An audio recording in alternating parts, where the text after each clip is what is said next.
Hello बच्चों, let's see this question. Question reads the electrode potential for. हमको reaction given है। Clear है? मैं रिएक्शन लिखूंगा एक एक करके। सबसे पहले कॉपर प्लस टू। ये क्वेश्चन अच्छा है। इस क्वेश्चन में बच्चे गलती करते हैं और वो क्या गलती होती है मैं बताता हूं। Copper plus two plus electron giving copper plus.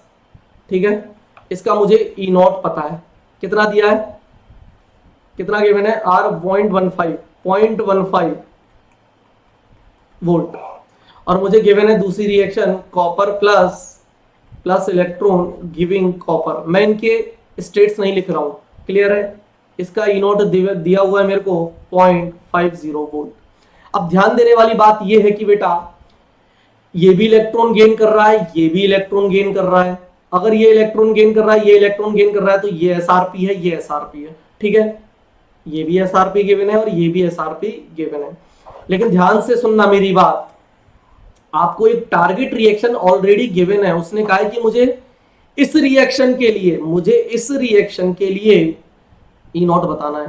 तो अब आप ये सोचो कि ये रिएक्शन कैसे बन सकती है, क्या इस रिएक्शन को बनाने का कोई तरीका है? तो ध्यान से देखो बेटा, एक्चुअली जो टारगेट इक्वेशन है वो क्या है। टारगेट इक्वेशन में लिख देता हूं यहां पर copper plus two electron giving copper.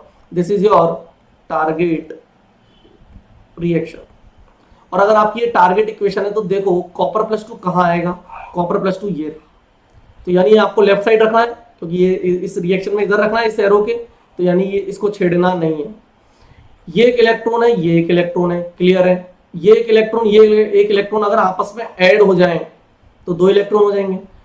और कॉपर प्लस ये आपको नहीं चाहिए। देखो इस टारगेट रिएक्शन में आपको कॉपर प्लस नहीं चाहिए, यानी ये कैंसिल आउट हो जाने चाहिए। और ये कैंसिल आउट तभी हो सकते हैं जब एक रिएक्टेंट साइड हो, दूसरा प्रोडक्ट साइड हो, जो कि है भी। क्वेश्चन में अगर आप देखोगे तो ये ऐसे ही दिया हुआ है। तो बेसिकली मुझे क्या करना है, सिंपली इन दोनों रिएक्शंस को ऐड करना है। जैसे ही आप इन दोनों रिएक्शंस को ऐड करोगे तो देखो आपकी टारगेट इक्वेशन आ जाएगी कॉपर प्लस टू प्लस एक इलेक्ट्रॉन और एक इलेक्ट्रॉन मिलकर दो इलेक्ट्रॉन हो जाएंगे और ये कॉपर हो जाएगा। यही तो आपको चाहिए था। और इस रिएक्शन के लिए आपको क्या चाहिए? ई नॉट सेल चाहिए, या ई नॉट कॉपर प्लस टू से कॉपर। इसके लिए आपको ई नॉट चाहिए। अब बताओ कैसे सॉल्व करेंगे। तो बच्चे पता है मेरे को क्या बोलेंगे? बच्चे बोलेंगे कि सर सिंपली आप इन दोनों को ऐड कर दो, क्योंकि आपने दो रिएक्शंस को ऐड किया है। जब आप इन दोनों रिएक्शंस को ऐड किया है तो दोनों के ई नॉट भी ऐड हो जाएंगे। और जब दोनों के ई नॉट ऐड होंगे तो प्लस का 0.15 प्लस का 0.50 ये दे देगा 0.650 वोल्ट। आपको लगेगा ऑप्शन डी करेक्ट है। ये गलत हो गया। यही क्वेश्चन गलत हो जाएगा बच्चों से।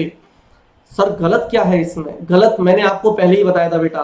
अगर oxidation half cell, reduction half cell और नेट सेल रिएक्शन में number of transferred electron same है तभी आप इनको डायरेक्टली ऐड या सब्ट्रैक्ट कर सकते हो। Otherwise you can not add directly और subtract directly, because E naught is an intensive property. Extensive होता तो हम लोग जोड़ देते। तो हमको क्या करना पड़ेगा? तो हमें बेसिकली बेटा गिब्स फ्री एनर्जी का सहारा लेना पड़ेगा। तो मैं नेक्स्ट स्लाइड में लिख रहा हूं, फिर से लिख रहा हूं पूरी रिएक्शंस को ना।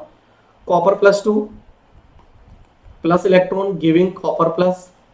अगेन मैं लिख रहा हूं copper plus plus electron giving copper. और आपकी जो नेट सेल रिएक्शन थी वो ये थी। ये तो कैंसिल आउट थे, ये कैंसिल आउट थे। तो ये था copper plus two electron giving copper.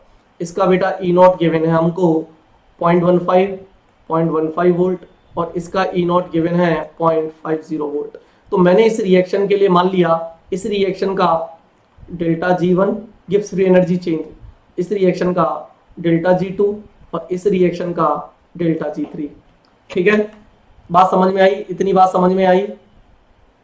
Now see this.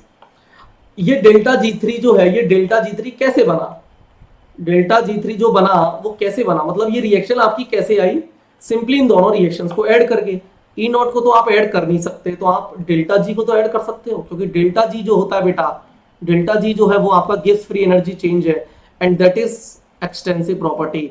And extensive properties को डायरेक्टली ऐड किया जा सकता है, थर्मोडायनेमिक्स में बताया जाता है।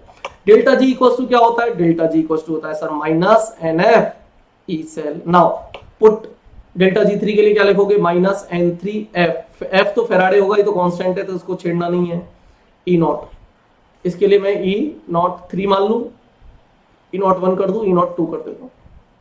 ई नॉट 3 कर दिया, ये क्या हो जाएगा minus N F E not 1 plus minus N F, एक काम करो इसको n1 कर लो, इसको n2 कर लो, f ई नॉट 2।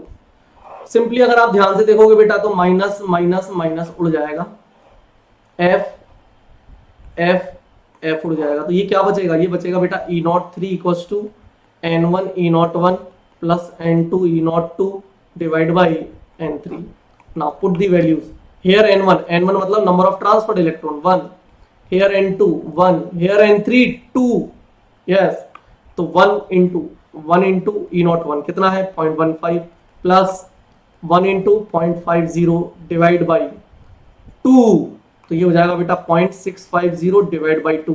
जब आप इसको सॉल्व करोगे तो आपका जो आंसर आएगा वो आएगा 0.325 वोल्ट, और ये आपका करेक्ट ऑप्शन है। तो यहाँ पर गलती मत करना, ऑप्शन डी नहीं होगा, option C is your correct answer. Thank you, best of luck.